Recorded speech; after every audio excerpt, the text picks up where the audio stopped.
Alléluia. Dites-lui bien, Dieu veut t'utiliser pour de grandes choses. Alléluia, c'est une réalité, mes bien-aimés. Alors, laissez-moi prier juste quelques instants. Je proclame la victoire de la croix ce matin au nom de Jésus-Christ.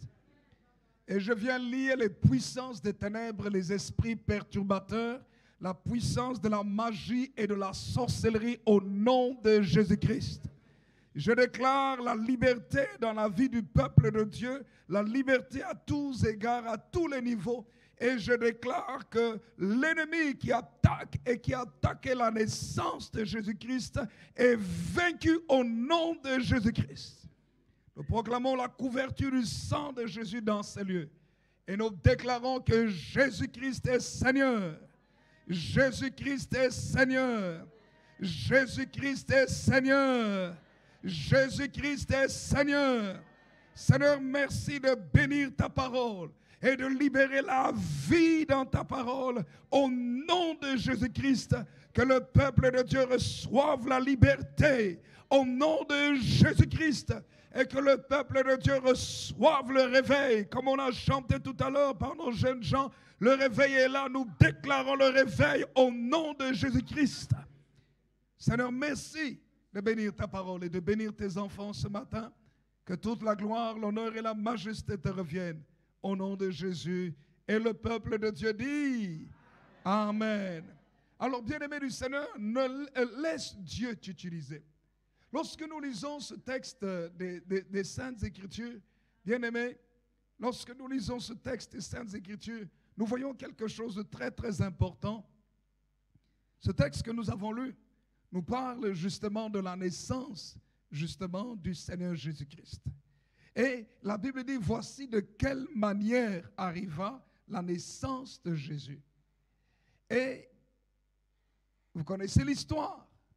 La parole de Dieu nous dit, Marie, sa mère ayant été fiancée à Joseph, se trouva enceinte par la vertu du Saint-Esprit, nous disent les Saintes Écritures. Le Saint-Esprit a recouvert Marie de son ombre, comme il est écrit dans la parole. Et la Bible déclare que l'enfant a été conçu de façon miraculeuse, parce que Marie n'avait pas connu d'homme, mes bien-aimés. Marie n'avait pas connu d'homme. Je répète, Marie n'avait pas connu d'homme. Et la Bible dit que le messager de Dieu, l'ange, est venu pour l'amener, réellement bien-aimé du Seigneur, à pouvoir être un instrument entre les mains de Dieu pour un grand salut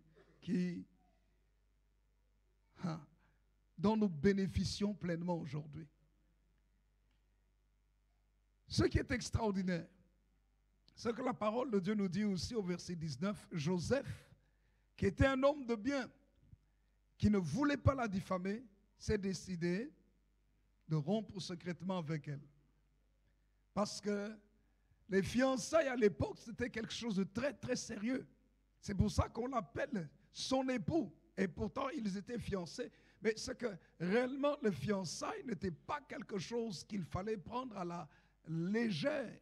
Il y a eu le temps de préparation de la femme, le temps de l'observation de l'homme, et tout ce qui était préparé devait se faire, les hommes, l'homme comme la femme, se préparer pour pouvoir sceller leur union. Et dans le mariage proprement dit. Et là, la parole de Dieu nous dit, tandis que Joseph pensait à rompre, un ange du Seigneur lui est apparu en songe pour lui demander de ne pas le faire parce que l'enfant que Marie portait dans son sein provenait du Saint-Esprit. Et ce qui est extraordinaire, c'est que c'est dans le rêve et dans le songe que Joseph reçoit même le nom de l'enfant. Il lit au verset 21, il est écrit, « Elle enfantera un fils et tu lui donneras le nom de Jésus, Yehoshua ou Yeshua, qui veut dire sauveur, car c'est lui qui sauvera son peuple de ses péchés. » Et la parole de Dieu nous montre que toutes ces choses sont arrivées par l'accomplissement de la parole que Dieu avait annoncée par les prophètes et notamment Ésaïe au chapitre 7, verset 14, nous parle de la Vierge qui serait enceinte et qu'elle enfanterait un fils et on lui donnerait le nom d'Emmanuel qui signifie Dieu avec nous. Et quand Joseph se réveille, qu'est-ce qu'il fait? Il obéit, il fait ce que l'ange lui avait commandé et il a pris Marie, il a pris sa femme avec lui, mais il ne l'a pas touchée jusqu'à ce que Jésus vienne au monde. Alors vous pouvez vous imaginer comment il apprend avec lui et puis pendant plusieurs mois, il vit avec elle, mais ils sont mariés, mais il ne la touche pas. Et jusqu'à ce que Jésus vienne au monde, bien-aimé du Seigneur, c'est extraordinaire. La naissance du Seigneur Jésus, personnellement, me touche beaucoup. Me touche beaucoup, non pas seulement dans la vision selon laquelle Dieu a donné quelqu'un, Jésus, pour venir nous sauver. Mais écoutez-moi bien. Et pas simplement du côté de Dieu, mais du côté des hommes. Et c'est du côté des hommes dont je voudrais vous parler aujourd'hui. Et ici, je voudrais juste prendre 5, ou je pourrais dire, parler de 5 points, et parler de 5 types de personnes, 5 personnages. Je pourrais même dire 6. Mais la première personne, 5 points. Premier point, c'est qui? C'est Marie, la première personne. Marie accepte de porter le miracle de Dieu. Vous savez que quand vous lisez la vie de Marie, jeune femme, s'étant gardant pure, s'étant gardée pure, vierge, et fiancée, elle menait sa petite vie tranquille, quoi, si vous me permettez l'expression. Et dans cette tranquillité, dans cette pureté, dans cette innocence, le Seigneur vient vers elle pour lui dire qu'elle tomberait enceinte et qu'elle enfanterait un fils et pas n'importe qui. Quand vous lisez dans l'évangile de Luc au chapitre 1er, le verset 26 jusqu'au verset 38 nous montre comment elle a reçu la visitation d'un messager du ciel. Et on cite son nom, c'est l'ange Gabriel, qui a été envoyé dans un petit village insignifiant, dans la ville de Nazareth, une petite ville qui n'avait pas tant d'importance que ça, et qui était dans la Galilée et non pas dans la Judée. Et la parole de Dieu nous dit que l'ange est arrivé au verset 28. L'ange arrive chez Marie, Luc chapitre 1 verset 28, et dit « Je te salue, toi à qui une grâce a été faite, le Seigneur est avec toi. » Bien sûr, quand quelqu'un vous salue comme ça, et pas n'importe qui, vous voyez un être glorieux, l'ange du Seigneur, Gabriel, vient chez une jeune fille vierge, et lui dit, le Seigneur est avec toi, toi à qui une grâce a été faite. Je te salue, toi à qui une grâce a été faite. Elle est troublée. Et la Bible dit au verset 29, troublée par cette parole, Marie se demandait ce que pouvait signifier une telle salutation. Et comme elle avait un problème, elle avait peur, elle était troublée. Le verset 30, il est écrit, l'ange lui dit, ne crains point Marie, car tu as trouvé grâce devant Dieu. Tu as trouvé grâce devant Dieu. Et voici, tu deviendras enceinte et tu enfanteras un fils et tu lui donneras le nom de Jésus. Ce qui a été confirmé aussi à Joseph par l'ange dans l'évangile de Matthieu au chapitre 1er que nous avons lu. Et quand l'ange parle à Marie, il décrit cet enfant.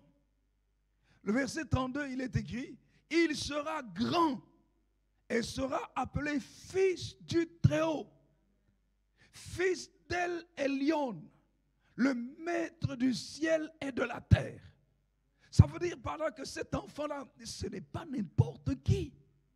Comment est-ce qu'un enfant peut être l'enfant de celui qui est le propriétaire de tout l'univers? Attendez. Pouvez-vous imaginer une simple jeune fille recevoir une telle nouvelle? Je peux vous garantir que prendre la place de Marie était quelque chose de terrible. Il est écrit dans les Saintes Écritures, je relis le verset 32, il sera grand et sera appelé fils du Très-Haut. Et le Seigneur Dieu lui donnera le trône de David, son père. Ça veut dire que cet enfant-là a une dimension royale, rattaché à toute l'histoire d'Israël et rattaché au plus grand roi d'Israël, à David. Et qu'il recevrait la royauté. Donc ça veut dire par là qu'elle met au monde un roi. Faisait-elle partie de la famille royale? La Bible dit ici non. Parce qu'elle habitait, d'ailleurs quand on voit même sa circonstance de vie, elle était en Galilée, dans une ville appelée Nazareth, et bien-aimée du Seigneur. Et Marie pose la question, elle dit, mais comment cela se fera-t-il, puisque je ne connais point d'homme? Oui. J'aime ce que l'ange lui répond, verset 35. L'ange lui répondit, le Saint-Esprit viendra sur toi. Et la puissance d'El Elyon, le Dieu très haut du très haut, te couvrira de son ombre. C'est pourquoi le saint enfant qui naîtra de toi sera appelé fils de Dieu. Ça veut dire cet enfant que tu vas mettre au monde, ce n'est pas un enfant comme n'importe quel enfant. C'est l'enfant qui vient de la puissance même de Dieu. Bien-aimé du Seigneur, ce qui me touche dans la vie de Marie, c'est cette communion qu'elle a et communication avec l'ange pour lui poser des questions. Et l'ange la rassure même au verset 36. Luc 1, 36 nous dit, voici Élisabeth, ta parente, a conçu elle aussi un fils dans sa vieillesse, et celle qui était appelée stérile est dans son 6e mois. Ça veut dire par là que même elle qui était stérile, eux qui ne savaient pas avoir des enfants, eux qui sont déjà âgés, un miracle s'est produit dans leur vie. Et l'enfant qu'elle porte est déjà dans son ventre depuis 6 mois. Il reste encore 3 mois. Elle va mettre au monde. Et l'ange lui dit au verset 37, car rien n'est impossible à Dieu. Mais vous voyez, tout ça c'est extraordinaire. Moi ce que j'aime c'est la réponse de Marie. Le verset 38, il est écrit, Marie dit, je suis la servante du Seigneur, qu'il me soit fait selon ta parole. Et l'ange est parti. L'ange la quitta, nous disent les Saintes Écritures. Qu'est-ce que nous voyons dans Marie ici? C'est que Marie accepte l'appel de Dieu. Marie accepte d'être utilisée par le Seigneur, même si elle ne comprend pas comment est-ce que les choses vont se faire, puisqu'elle n'a jamais connu d'homme. Elle ne sait pas c'est quoi l'intimité. Et en plus, elle ne sait pas comment est-ce que la puissance de Dieu va venir sur elle pour qu'elle enfante un enfant, elle mette au monde un enfant. En fait, il y a beaucoup d'inconnus, mais qu'est-ce qu'elle fait? Elle fait confiance. Elle accepte. Et non seulement ça, elle est petite, mais celle qu'elle va mettre au monde, celui qu'elle va mettre au monde n'est pas n'importe qui, mais il a la dimension royale. Plus que la dimension royale, il a la dimension céleste, il a la dimension divine. Parce que ce ne sera pas le fils d'un homme, d'une personne ou de son mari Joseph, mais ce sera le fils de Dieu. El Elyon, du Dieu très haut. Comment est-ce que le Dieu très haut peut accepter de venir et de libérer sa présence dans un petit être tel qu'une jeune fille telle que Marie? Bien-aimé du Seigneur, je me suis posé la question, comment se fait-il que Dieu a choisi Marie? Vous savez pourquoi? Lorsque je lis les Saintes Écritures, c'est qu'en fait Dieu est toujours à la recherche de quelqu'un. Parce que quand vous lisez entre le livre de Malachie, le prophète Malachie dans l'Ancien Testament et l'évangile de Matthieu, il y a 400 ans, 4 siècles qui sont passés. 400 ans. Alors, je me dis, c'est que pendant tout ce temps-là, Dieu était en train de chercher un homme, une personne selon son cœur. Pas une personne. Quand vous lisez, nous allons lire ensemble, vous allez voir que Dieu cherche des personnes. Quand vous lisez dans le livre d'Ézéchiel au chapitre 22, verset 30, ce texte d'Ézéchiel nous montre que Dieu est à la recherche des gens. Parce qu'il est écrit dans Ézéchiel chapitre 22, verset 30, au milieu des gens qui priaient, au milieu d'un peuple qui priait, vous savez quoi? Dieu cherchait quelqu'un. Il y avait des prophètes. Il y avait des sacrificateurs à l'époque. Il y avait des chefs, des responsables. Il y avait le peuple qui était là. Mais aucun n'était digne d'être utilisé par Dieu. Aucun. Parce qu'il y avait la corruption. Il y avait le péché. Il y avait le mensonge. Il y avait, bien-aimés du Seigneur, les intérêts personnels. Il y avait des luttes et des combats, des rivalités entre les gens. Mais bien-aimés du Seigneur, et certains s'emparaient des richesses des autres, et d'autres faisaient du mal aux veuves, ainsi de suite. Bien-aimés, la parole de Dieu nous dit, Dieu cherchait au milieu de ces gens qui priaient une personne.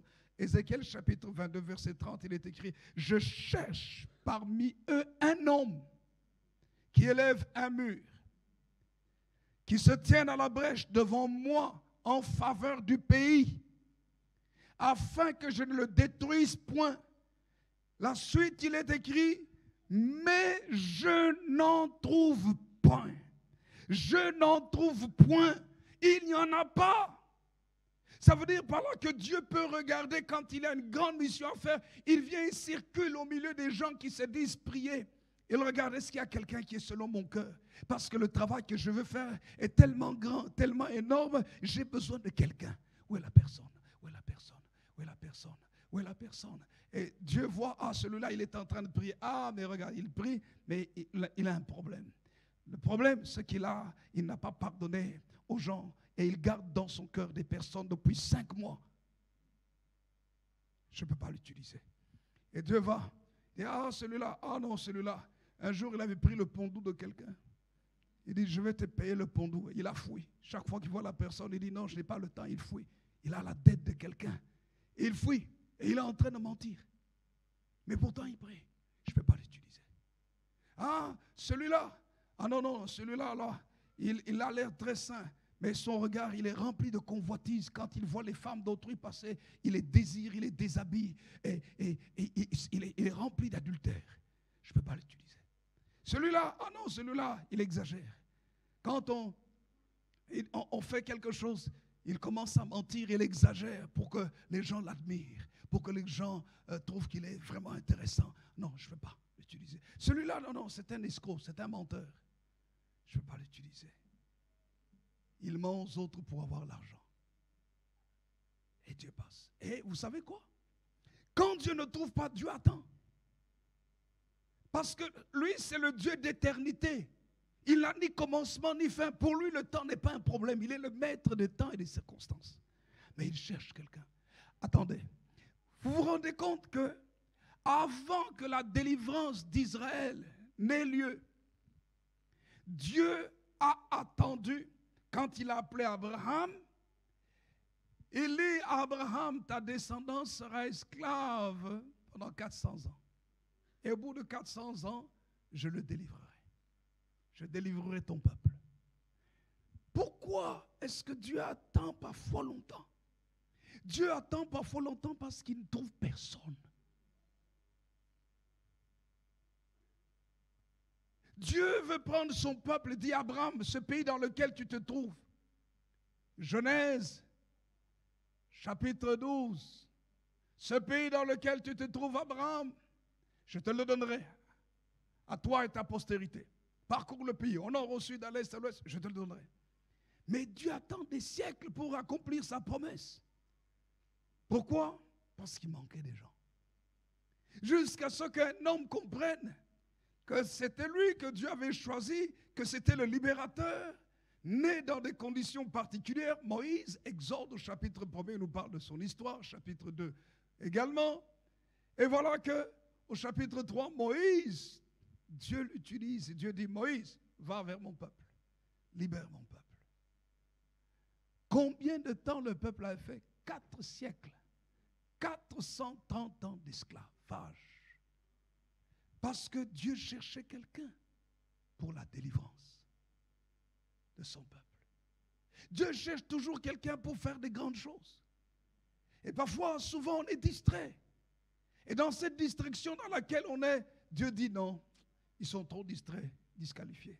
Dieu dit non, celui-là, je veux l'utiliser, mais il est trop penché sur ses intérêts personnels, je ne peux pas le faire.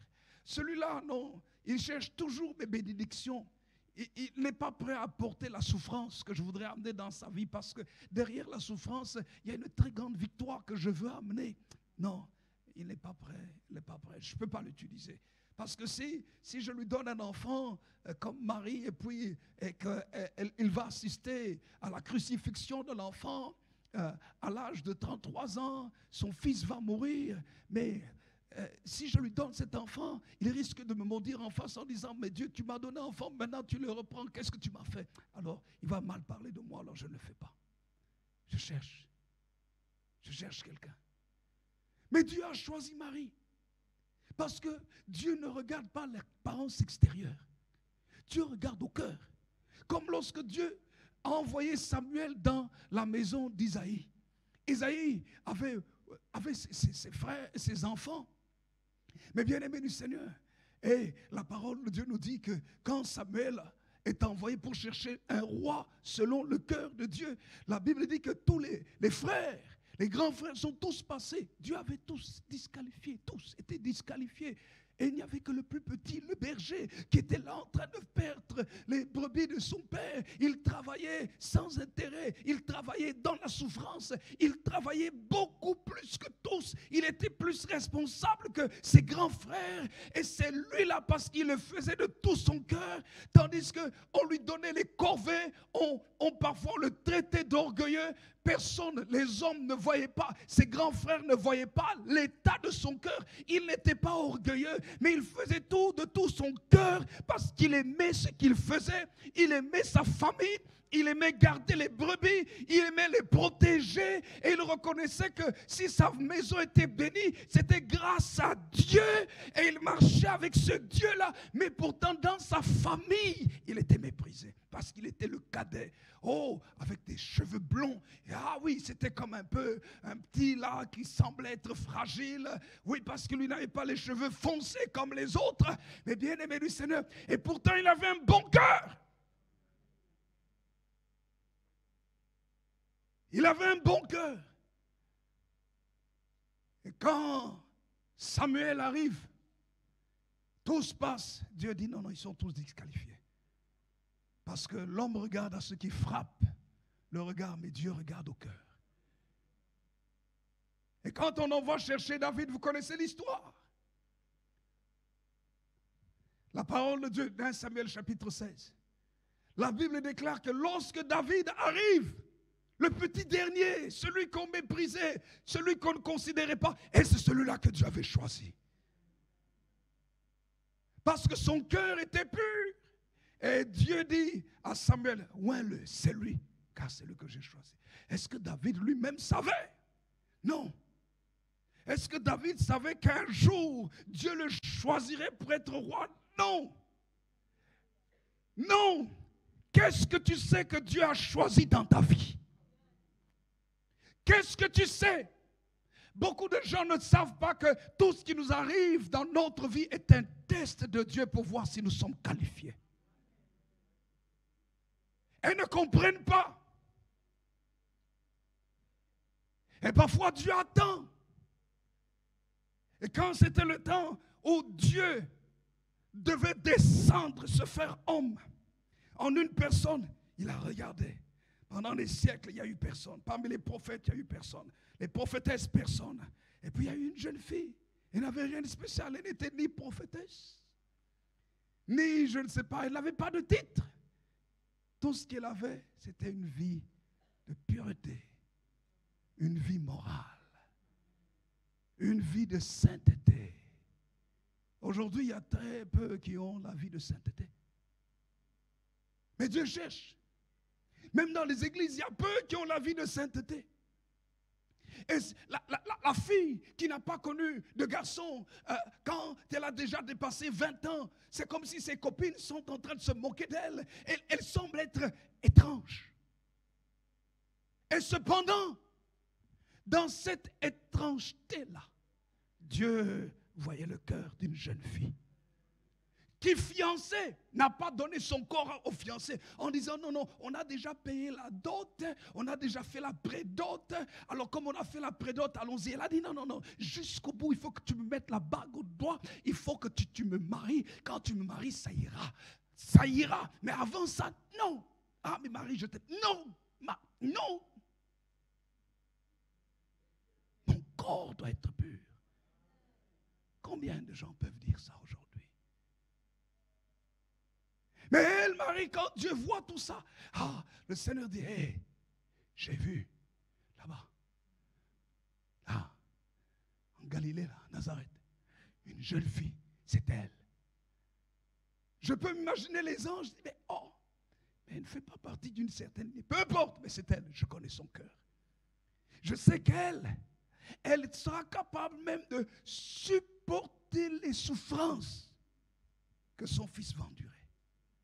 Elle ne va pas me renier. Elle ne va pas m'accuser de méchanceté. Elle va être là avec son fils jusqu'au bout. Bien-aimé, Dieu cherche quelqu'un. Dieu cherche quelqu'un. Elle ne va pas devenir orgueilleuse. Lorsque son fils va faire des choses extraordinaires, elle ne va pas commencer à se prendre de haut pour dire, c'est mon fils, attention. Elle va garder l'humilité dans son cœur. Dieu cherche. Vous pouvez vous imaginer, bien-aimés du Seigneur, que parmi toutes les jeunes filles, en Galilée, en Judée, bien-aimées, il n'y a qu'une seule. Dieu dit, c'est celle-là. Elle correspond. Et quand l'ange arrive, elle-même est très surprise. Bien-aimé, quand Dieu veut te visiter, parfois tu n'as fait aucun calcul. Mais c'est lui qui a choisi de faire son calcul avec toi. Et il ose risquer en toi, avec toi.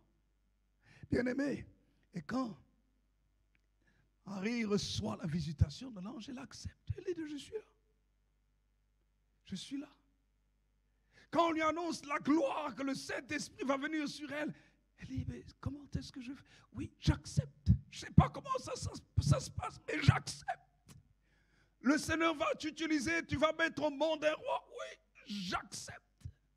Je ne fais pas partie peut-être de la grande famille royale de David, mais j'accepte. Je ne connais pas grand-chose, mais j'accepte que Dieu m'utilise. Où sont ces femmes, ces jeunes femmes qui vont dire, Seigneur, me voici. Je suis prêt. Fais de moi ce que tu veux. Elle risque même de perdre son mariage. Même malgré qu'elle risque de perdre l'homme de sa vie. Mais pour Dieu, elle dit, Seigneur, j'accepte. Même s'il doit partir, écoute, j'accepte quand même. Mais s'il te plaît, arrange-toi pour qu'il accepte le bébé que je porte. Mais moi, j'accepte le bébé. S'il doit partir et si je dois l'élever tout seul, j'accepte d'accomplir la mission de Dieu. Combien de personnes ont quitté la vie de l'Église, ont quitté le ministère parce qu'un fiancé est venu l'emporter. Mais Marie était prête à perdre son fiancé pour accepter l'appel de Dieu. Parce que Joseph, quand elle a dit à Joseph, tu sais chéri, Dieu m'a parlé, tu vois je suis enceinte ici, c'est le Saint-Esprit. Marie, attends, le Saint-Esprit, ça n'a jamais existé Marie. Ce n'est pas possible Marie. Mais si, le Seigneur m'a visité. Marie, je sais que tu pries, que tu es sincère devant Dieu. Mais Marie, là, c'est pas possible. Mais si, je t'assure, l'ange est venu me visiter. Comment est-ce que tu peux te défendre? Il y a des choses où tu ne sais pas te défendre. Il n'y a que seul Dieu te défend. Et bien aimé, elle a dit, malgré tout, je suis la servante du Seigneur. Qui aujourd'hui peut dire, malgré tout, je veux être la servante du Seigneur? Dieu cherche quelqu'un qu'il veut utiliser. Et Marie a dit, oui, je suis la servante du Seigneur.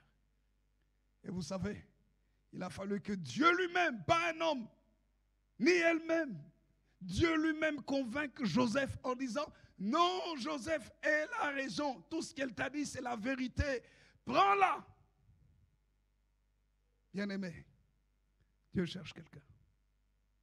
La Noël, c'est le temps où nous devons nous rappeler aussi que Dieu cherche une personne. Vas-tu être cette personne-là? Le monde est en train de se perdre.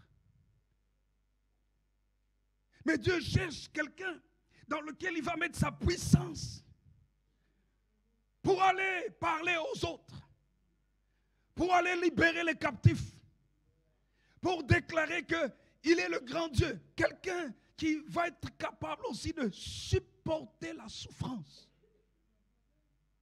Quand je vois mon épouse avec les enfants, comment elle est attachée aux enfants. Et moi, je ne suis pas attaché aux enfants comme elle. Quand moi, un enfant a mal, je dis, c'est bien. Ça lui apprend à être fort.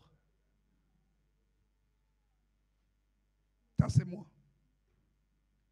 Quand un enfant a mal, il dit, ah non, il ne faut pas qu'il ait mal. Moi, je dis, non, il faut qu'il ait mal. Mais elle dit non. Elle souffre elle-même. Moi, je dis, petit, allez, encaisse encore. Mais elle souffre. Alors vous pouvez vous imaginer, bien-aimé du Seigneur, quand 33 ans plus tard, que Marie allait voir sans qu'elle ne puisse faire quoi que ce soit, ni intervenir pour même donner à boire à son fils. Marie allait assister. Comment est-ce qu'on allait chicoter Jésus, son fils? On allait déchirer sa peau par le coup de fouet. Le sang allait gicler. On allait lui donner des coups à la figure. Son visage serait tuméfié. Et Marie devait regarder. Marie elle-même, lorsqu'on allait le crucifier, et elle était là. Elle allait voir comment est-ce qu'on enfonçait les clous dans les bras de son fils, dans les pieds de son fils. Même s'il était Dieu, mais charnellement, physiquement, aussi c'était son enfant. Quelle douleur, quelle déchirure, quelle souffrance interne. Mais en même temps, il y a un mélange qui se produisait chez elle. Il y avait la place de la souffrance, mais la place de la foi et de l'espérance. Ayant confiance que ce que le Seigneur lui avait dit, que malgré qu'elle souffrait charnellement, mais spirituellement, il y avait un travail extraordinaire que Dieu faisait et que le travail spirituel était la chose la plus importante parce que même si elle souffrait dans la chair pendant un temps, il y aurait une résurrection où elle aurait la joie éternelle.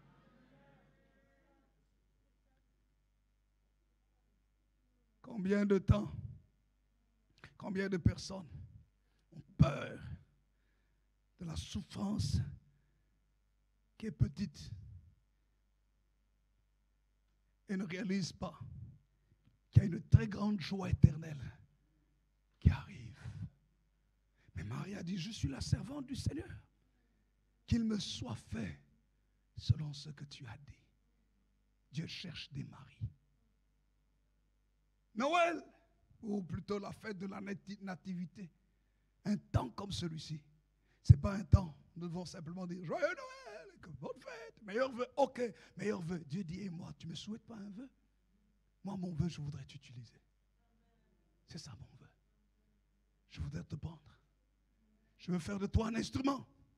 Parce que moi, si je descends sur la terre, je suis tellement rempli de gloire que tout risque d'être consumé. Alors je veux passer par toi. Dieu cherche une femme. Ma question, quand Dieu t'a appelé, le Saint-Esprit t'a touché. Oh Seigneur, Seigneur, je t'aime. Seigneur. Ok, d'accord. Et après 5 ans, où est-ce que tu en es avec le Seigneur? Après 10 ans, 33 ans après, Quand vous lisez Jésus allait sur le chemin du calvaire, sa mère était là. Marie était là. Non pas seulement comme sa mère, mais comme servante de Dieu. En disant, je veux être fidèle dans le plan parfait de Dieu. Il y a un programme parfait que Dieu a. Est-ce que tu es fidèle dans ce programme parfait de Dieu? Depuis que le Seigneur t'a appelé, il y a eu la gloire. Mais il y a eu aussi des oppositions. Il y a eu même des incompréhensions. Un jour, la Bible déclare que Marie était là avec les frères de Jésus et les sœurs, et Jésus était en train de prêcher la parole de Dieu. Et puis, elle a fait appeler Jésus. Jésus n'est pas sorti. On dit, mais ta mère et tes frères t'appellent. Et Jésus ne bouge pas. Et il dit, qui est ma mère? Qui sont mes frères? Il retourne, regarde autour de lui. Ce sont ceux qui obéissent à la parole de Dieu et font sa volonté. Quel choc! En disant, mais nous sommes ta famille. Tu oublies que nous sommes ta famille. Moi, ta mère, je t'appelle. Et tu ne viens pas. Et là, Marie devait se rappeler. Elle dit, oh, attention. Celui-là, cet enfant-là, n'est pas n'importe lequel. C'est l'œuvre de Dieu. Je dois obéir, je dois me plier à l'œuvre de Dieu, je dois accepter. Je ne dois pas maintenant faire la maman de la chaleur du sud en disant, mais petit, tu ne sais pas que je t'ai langé quand tu étais petit. Elle devait se soumettre à l'œuvre de Dieu. Accepter l'œuvre de Dieu. Combien de gens changent après un certain nombre d'années?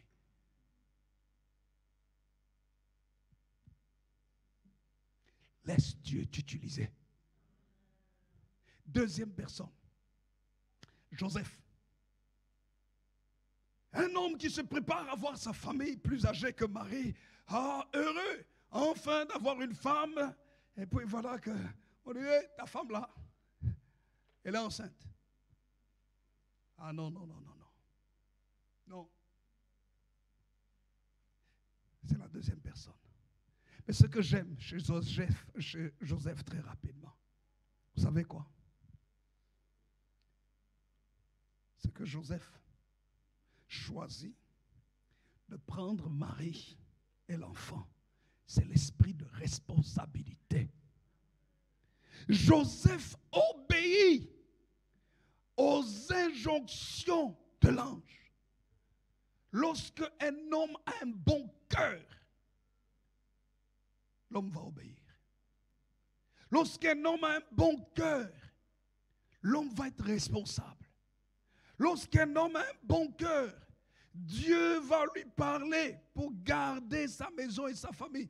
Matthieu chapitre 1er, versets 20 à 25. Lorsque l'homme a un bon cœur, Dieu va le responsabiliser. Même si la première personne à qui Dieu avait parlé était Marie, mais Dieu a confirmé la dimension de responsabilité à Joseph. Il lui dit ceci, Marie, ta femme, a conçu un enfant qui vient du Saint-Esprit. Matthieu chapitre 1, verset 21. Elle enfantera un fils et tu lui donneras le nom de Jésus. C'est-à-dire tu es responsable, même si Marie, elle avait reçu déjà aussi le nom de Jésus, mais cela a été confirmé dans la bouche de Joseph en tant que responsable, parce que la parole de Dieu nous parle de Joseph dans sa lignée, bien-aimé du Seigneur, dans sa lignée davidique. Il était de la lignée de David. Elle lui dit, tu vas lui donner le nom de Jésus. Joseph se réveille, verset 24. Matthieu 1, 24. Qu'est-ce que Joseph fait? Joseph s'étant réveillé, fit ce que l'ange du Seigneur lui avait ordonné. Il a obéi. Matthieu chapitre 2. Vous allez voir que Joseph était un homme prompt à obéir à Dieu. Dieu cherche des hommes qui ne discutent pas tout le temps, qui n'argumentent pas tout le temps, qui ne philosophent pas, qui ne sont pas des philosophes tout le temps. On dit fais ceci, il commence par toutes sortes d'arguments. Dieu lui montre, mais il argumente. Vous savez que Dieu n'aime pas qu'on argumente avec lui. Moïse a argumenté avec Dieu. Quand vous lisez les Saintes Écritures, quand Dieu appelle Moïse, bien-aimé du Seigneur, à un moment donné, vous allez voir que Moïse est en train de dire à Dieu, oh non Seigneur, non, non, non, envoie qui tu veux, parce que moi je ne suis pas,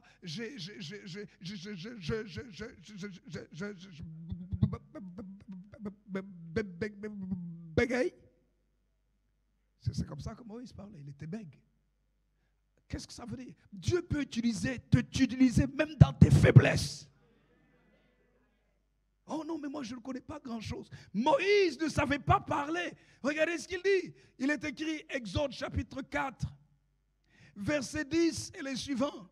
Moïse dit à l'Éternel, ah Seigneur, je ne suis pas un homme qui ait la parole facile. Et ce n'est ni d'hier, ni d'avant-hier, ni même depuis que tu parles à ton serviteur, car j'ai la bouche et la langue embarrassées. Ça veut dire par là, pour que les mots sortent, ça ne vient pas facilement de ma bouche. Bien-aimé, et il est écrit, et l'Éternel lui dit, qui a fait la bouche de l'homme et qui rend muet ou sourd, ou voyant ou aveugle? N'est-ce pas moi l'Éternel? Va donc, je serai avec ta bouche et je t'enseignerai ce que tu auras à dire. Moïse dit, ah Seigneur, vous voyez ça, il commence à discuter. Ah Seigneur, envoie qui tu voudras envoyer.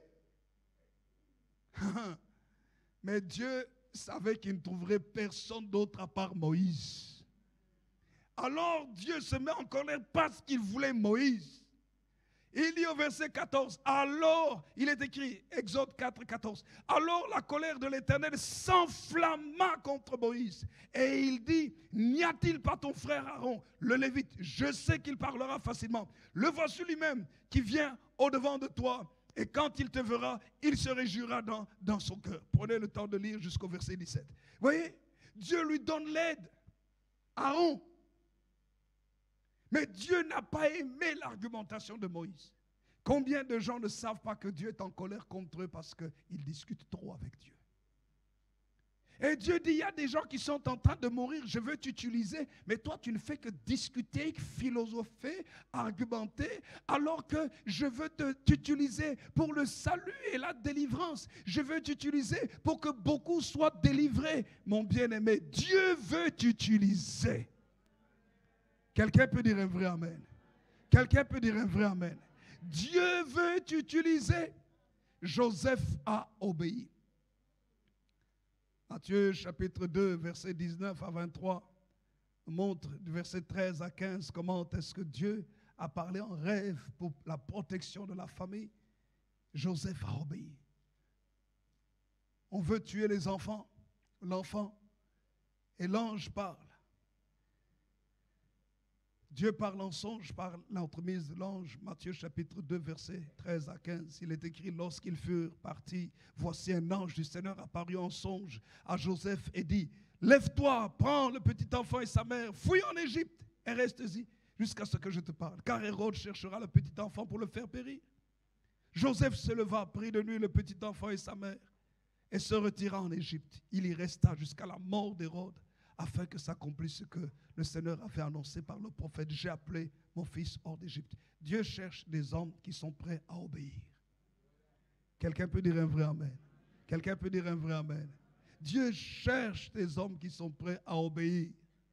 Parce que lorsque tu obéis, tu vas protéger toute ta maison, ta famille et protéger tout ce qui est précieux. Troisième personnage, et puis nous allons bientôt nous arrêter.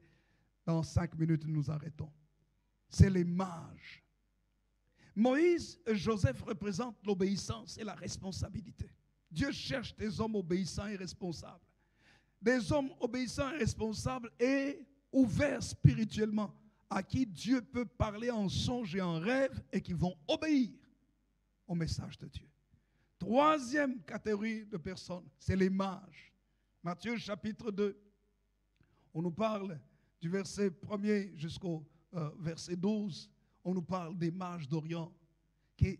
C'est la caractéristique. Dieu cherche des hommes qui vont sonder les Écritures, des sages, des intellectuels, des personnes intelligentes, qui vont essayer de reconnaître les signes de Dieu. En reconnaissant les signes de Dieu, ces mages sont venus d'Orient. Il est écrit au verset 2, et ils dirent, où est le roi des Juifs qui vient de naître, car nous avons vu son autel en Orient et nous sommes venus pour l'adorer. reconnaître le temps de Dieu.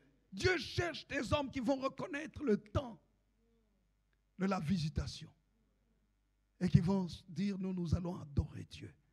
Dieu cherche des hommes. Regardez comment est-ce qu'on parle avec les mages de l'adorer. Et puis ensuite, la parole de Dieu nous montre comment cette adoration était tellement importante que les mages sont partis dire à Hérode, nous sommes venus pour l'adorer. Et verset 8, Matthieu 2, 8, il est écrit, puis Hérode les envoya à Bethléem en disant, allez et prenez des informations exactes sur le petit enfant. Quand vous l'aurez trouvé, faites-le moi savoir afin que j'aille moi aussi, que j'aille aussi moi-même l'adorer. C'est-à-dire quoi? Des hommes qui sont sages, intelligents, mais écoutez-moi bien, qui sont puissants économiquement pour dire aux politiciens qu'ils n'ont pas peur d'adorer le roi des rois. Et qui vont influencer même le gouvernement. Parce qu'ils sont puissants économiquement, mais ce sont des adorateurs. Parce que Hérode a tremblé en disant, quoi, il y a quelqu'un qui va venir me remplacer, un autre roi ici. Mais les gens qui sont venus n'étaient pas n'importe qui. C'était des hommes qui avaient l'or, l'argent, des richesses, la myrrhe, l'encens. Des personnes respectées. Et qui sont venus dire, où est le roi des Juifs? Nous sommes venus pour l'adorer. Donc ils n'ont pas peur de dire au gouvernement, nous sommes spirituels. Et nous adorons Dieu. Nous avons besoin que Dieu suscite des hommes et des femmes qui, dans le gouvernement de la Belgique ou des nations, pourront dire, non, non, je suis là, je suis un vrai adorateur de Jésus-Christ. Et qui vont influencer. Même si les autres disent qu'ils vont adorer, mais par mensonge. Mais au moins, ils ont dit qu'ils vont adorer, même si c'est par crainte. Ils reconnaissent donc l'importance de l'adoration. Et la parole de Dieu nous dit que quand ils sont arrivés chez Marie et Joseph, le verset 11, il est écrit, Matthieu 2, 11, ils entrèrent dans la maison, virent le petit enfant avec Marie, sa mère, se prosternèrent et adorèrent. Ce n'est pas seulement des adorateurs que Dieu recherche, mais regardez la suite, ils ouvrirent ensuite leur trésor et lui offrirent en présent de l'or, de l'encens et de la myrrhe. Dieu cherche des hommes et des femmes qui vont être puissants économiquement pour prendre soin de son œuvre. Est-ce que Dieu peut compter sur toi? Il y a des gens que Dieu a bénis. Dès qu'ils ont eu l'argent, ils ont fui l'église. Mais Dieu cherche des gens comme les mages. Cinquièmement, c'est les bergers. Les bergers, ce sont ceux qui travaillent en groupe, en unité. Qu'ils ne sont pas seuls. Il est écrit dans l'évangile de Luc, au chapitre 2. Merci la musique, parce qu'il me reste 2 minutes. Les bergers.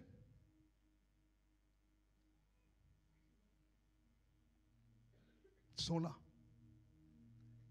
Matthieu chapitre 2. Luc chapitre 2, pardon. À partir du verset 8, prenez le temps de lire jusqu'au verset 20. On nous dit qu'il y avait dans cette contrée des bergers qui paissaient dans les champs les veilles de la nuit pour garder leurs troupeaux. Ce sont des hommes responsables, mais des hommes qui aiment aussi travailler en groupe. Des personnes qui ne se concurrencent pas les uns les autres, mais des personnes qui s'entraident pour garder les brebis. Ce sont des personnes responsables. Des gens qui sont prêts à faire des sacrifices pour le bien des brebis. Dieu cherche des bergers et des bergères. Et la Bible dit que un ange du Seigneur est venu pour leur annoncer une grande nouvelle. Le verset 11, il est écrit, c'est qu'aujourd'hui, dans la ville de David, il nous est né un sauveur qui est le Christ. Il vous est né un sauveur qui est le Christ, le Seigneur. Et voici à quel signe vous le reconnaîtrez. Vous trouverez un enfant emmailloté couché dans une crèche. Et soudain, il se joignit à l'ange, une multitude de l'armée céleste louant Dieu et disant, gloire à Dieu dans les lieux très hauts et paix sur la terre parmi les hommes qui l'agréent. Et lorsque, vous savez, ce qui est particulier avec ces bergers, ce non seulement des responsables, mais écoutez-moi bien, les bergers sont des adorateurs et des évangélistes. Il est écrit ceci, quand les anges les ont quittés, j'aime ce qui est écrit au verset 16. Au verset 16, il est écrit, à partir du verset 15, Luc chapitre 2, verset 15 jusqu'au verset 20, nous lisons. Lorsque les anges les eurent quittés pour retourner au ciel, les bergers se dirent les uns aux autres. Ils n'ont pas caché l'information entre eux. Non, bien-aimés. Ils se sont stimulés ensemble. Il dit, allons jusqu'à Bethléem et voyons ce qui est arrivé, ce que le Seigneur nous a fait connaître. Ils y allèrent en hâte, donc ils ne traînent pas, ils vont rapidement. Dieu cherche de groupes de personnes qui vont travailler rapidement pour le royaume. Et ils trouvèrent Marie et Joseph et le petit enfant couché dans la crèche. Regardez ce qu'il est écrit. Verset 17. Après l'avoir vu, ils racontèrent ce qui leur avait été dit au sujet de ce petit enfant. Tous ceux qui les entendirent, vous voyez, c'est les évangélistes, tous ceux qui les entendirent furent dans l'étonnement de ce que leur disaient les bergers. Marie gardait toutes ces choses et les repassait dans son cœur. Et les bergers s'en retournèrent, glorifiant et louant Dieu pour tout ce qu'ils avaient entendu et vu et qui était conforme à ce qui leur avait été annoncé. Un vrai berger est quelqu'un qui marche selon les saintes écritures. Il doit marcher selon ce qui est annoncé dans la parole de Dieu. Il doit vérifier ce qui est écrit dans la parole de Dieu. Et il doit marcher dans l'exactitude. Mais il doit être un porteur de bonnes nouvelles. Ces bergers racontaient partout tout ce qui est annoncé sur Jésus, pas sur leur vie. Ce n'était pas pour attirer la gloire ou pour faire le commerce avec les brebis, pour qu'on commence à leur vendre ou acheter de plus en plus de bétail. Non. Aujourd'hui, il y a des bergers commerçants. Ces vrais bergers ici, c'était des bergers évangélistes qui, pour eux, la chose la plus importante, c'était d'annoncer Jésus. Dieu cherche des bergers qui travaillent ensemble, qui vérifient, qui examinent les Saintes Écritures, qui adorent Dieu et qui proclament la vérité de la parole de Dieu, qui annoncent aux nations que Jésus est réel. Et je termine par le dernier groupe, c'est Élisabeth et Zacharie. Élisabeth et Zacharie, ce sont ceux que Dieu a utilisés pour prophétiser. Lorsque, dans Luc chapitre 1er, verset 39 à 45, on nous parle de la visite de Marie chez Élisabeth. Lorsque Marie a salué Élisabeth, le verset 42 nous dit, dès qu'Élisabeth entendit le son de Marie, son enfant tressaillit dans son sein, elle fut remplie du Saint-Esprit. Et puis elle a commencé à prophétiser. Zacharie, son mari, était celui qui a amené le parfum dans le temple. Et tandis qu'il amenait le parfum dans le temple, les Saintes Écritures, vous pouvez prendre le temps de lire l'histoire de Zacharie et la naissance de Jean-Baptiste dans Luc chapitre 1er, verset 1er jusqu'au verset 25. Le parfum symbolise l'adoration. Et pendant qu'il était là en train d'adorer Dieu devant l'autel de parfum, la Bible dit que l'ange l'a visité et lui a parlé de la naissance de Jean-Baptiste. Sa femme Élisabeth est tombée enceinte aussi. Bien-aimés, Élisabeth et Zacharie, ce sont les couples, ceux qui font le ministère en couple, ceux qui enfantent les prophètes, qui enfantent des Jean-Baptiste. Qui même, écoutez-moi bien, Élisabeth et Zacharie représentent ceux qui même, ils ont un désir profond, avoir un enfant. Mais malgré que leur désir n'est pas satisfait, leur désir n'est pas exaucé, ils continuent à servir le Seigneur. Même si le temps avance, l'âge avance et qu'ils n'ont pas ce qu'ils auraient souhaité avoir, le bébé, mais ils continuent à servir le Seigneur. Même s'ils oublient. Vous savez ce qui est bon avec le Seigneur? Il est écrit, fais de l'Éternel tes délices, il te donnera ce que ton cœur désire. Tôt ou tard, Dieu te visitera, tôt ou tard. Et Zacharie fidèlement servait le Seigneur. Et Élisabeth, sa femme, était âgée, elle n'espérait plus avoir d'enfants, elle était stérile. Zacharie lui-même âgé, ne pensait même plus aux enfants qu'il a attendus depuis longtemps. Mais le jour dans son ministère, pendant qu'il offrait le parfum, là, l'ange l'a visité, le ciel s'est ouvert. Et Zacharie, on lui dit, Zacharie, tu vas mettre au monde un enfant, mais ce ne sera pas n'importe qui. Le verset 17 nous dit, cet enfant-là marchera devant Dieu avec l'esprit et la puissance d'Élie. Luc 1, 17 nous dit cela. Il marchera devant Dieu avec l'esprit et la puissance d'Élie pour ramener les cœurs des pères vers les justes, les cœurs des pères vers les enfants et les rebelles à la sagesse des justes, afin de préparer au Seigneur un peuple bien disposé. Ça veut dire l'enfant que tu vas mettre au monde, ce n'est pas n'importe qui, c'est quelqu'un sur lequel Dieu a placé sa gloire, sa mission, sa bénédiction, sa puissance, pour que par lui des nations soient sauvées. Où sont ces couples qui vont dire, quoi qu'il arrive, nous servirons le Seigneur?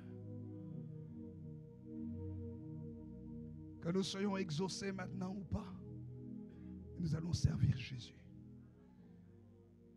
C'est Élisabeth et Zacharie. Laisse Dieu t'utiliser. Que Dieu bénisse sa parole et que Dieu vous bénisse.